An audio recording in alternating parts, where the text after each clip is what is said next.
I'm Emily Rose. And I'm Dan Philgreen. Welcome to Shell Point Today for Wednesday, May 2nd. For today's program, we hop on over to David Lee's kitchen to see what he's cooking up. Thank you guys for not only doing this, but all you guys do for Shell Point. Okay. Thank you.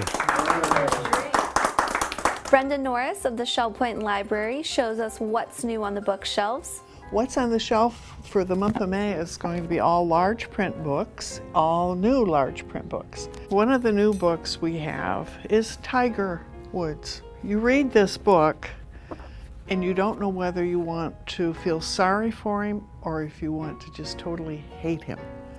And we tracked down a couple of Shell Point artists up for a challenge. It has glass beads in the acrylic medium so that it's sporadic actually.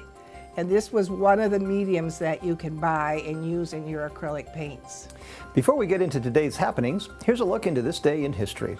It was May 2nd, 1939 when legendary New York Yankee first baseman Lou Gehrig benched himself, snapping an astounding 2,130 consecutive game streak.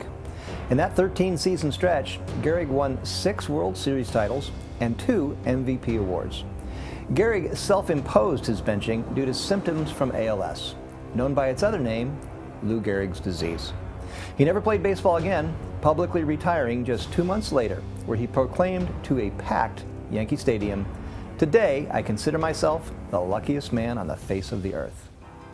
A reminder for those that signed up for tomorrow's Fort Myers Beach waterfront tour. This is your chance to get up close and personal with the premier shrimping fleet in the Gulf of Mexico.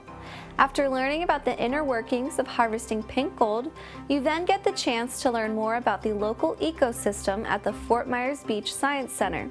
Before wrapping things up, you'll head over to lunch at Matanzas. Court pickups will begin on the island at 7:45 in the morning. Also happening tomorrow morning is the campus-wide gathering for the National Day of Prayer. Starting at 8 a.m. by the island flagpole, Don Pullen and Scott Aiding of the Village Church will lead these gatherings every hour on the hour across the Shell Point community. For information regarding the locations for each prayer gathering, head over to the Village Church's website at villagechurchshellpoint.org. There's more action happening this Thursday in the Grand Cypress Room. The official announcement for the inaugural exhibition for the Tribby Arts Center will be unveiled.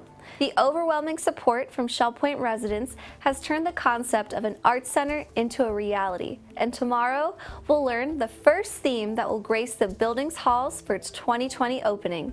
So stop by the Woodlands at 1 p.m. tomorrow to see what the selection is. A quick peek into next week, where on May 9th you have the opportunity to listen to tremendous classical music, courtesy of the Australis Chamber Ensemble. The talented trio will be performing Baroque and Beyond, an enjoyable collection of classical hits that will permeate somber thoughts throughout the Grand Cypress Room. Tickets are $20 each and can be picked up at any of the 3 concierge desks. Also going on next week is the lunch outing to Blue Point Oyster Bar and Seafood Grill. This establishment has been called a culinary paradise for anyone seeking fresh and succulent seafood. Our own cameraman, Teddy Byrne, a New England native, even says they have the best lobster roll this side of Boston. So stop by any concierge desk and reserve your seat for this May 7th luncheon.